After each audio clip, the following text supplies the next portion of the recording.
Welcome back to Ask Allison. Here is today's question. I'm starting to think about ways to enhance the client experience through the screen. How can I up my game in terms of aesthetics, creative ways to engage clients, and even suggestions about how clients can make the most in sessions? Many clients are in the car talking to me, just waking up and still in bed, etc. And I feel like they end up taking the session less seriously than normal. So I guess this has two parts. Suggestions about what we can control on our end to make these sessions better, and if or how to communicate with clients about upping their game too to make the most of their time. So I'd like to thank Therapy Notes for sponsoring us. So I love that you're thinking about this. Let's start with what we can control on our end. So face a window so that your lighting is good and you can feel less trapped in the pandemic. Just kidding, kind of. Get dressed all the way. No more business mullets, actual pants or skirts or dresses.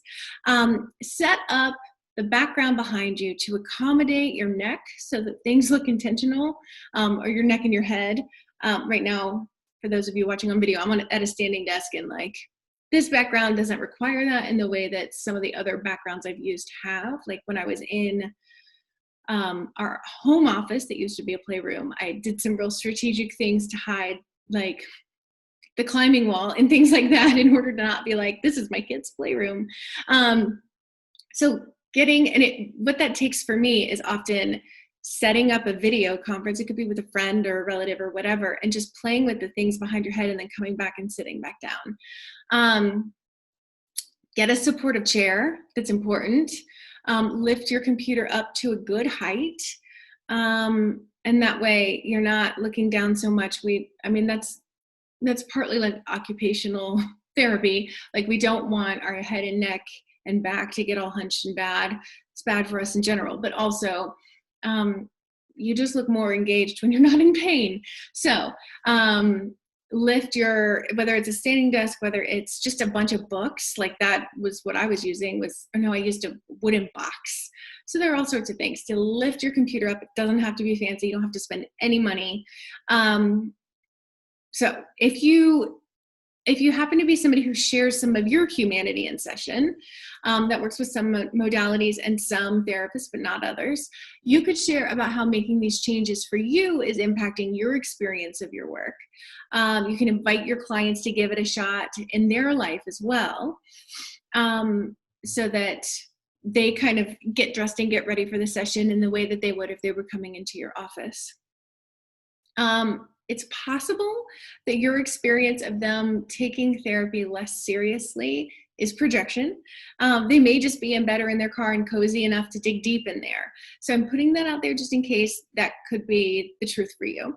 I don't want to get too deep into any sort of clinical consultation here because I don't know your clients or how you work at all. But we can talk about how to set systems in place so you can set the expectation for the new clients coming in through the initial phone call, letting them know that you're seeing a difference in the progress between the clients who are in their PJs and half lying down versus the ones in session who are sitting up, they're dressed, they're able to fully attend and fully commit to the session. So you can just let them know that in the first phone call, and you're setting an expectation for them through that conversation. Sometimes somebody's bedroom or their car are the only places that somebody has privacy. So I wouldn't stipulate that people need to be outside of those places, but rather to have them prepare for therapy, either by getting clear on what they want to talk about, getting ready as if they were going out into the world, those kinds of things. I'd also talk openly about how your clients are feeling about online therapy.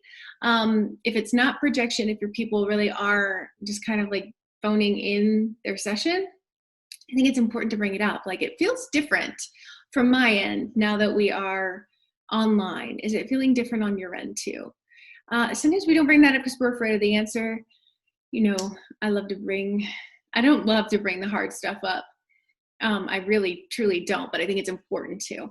So even if you don't think you're going to like the answer, I would still bring it up anyway and have the conversation. If you're watching this on social media, I would really love your suggestions for this person in the comments.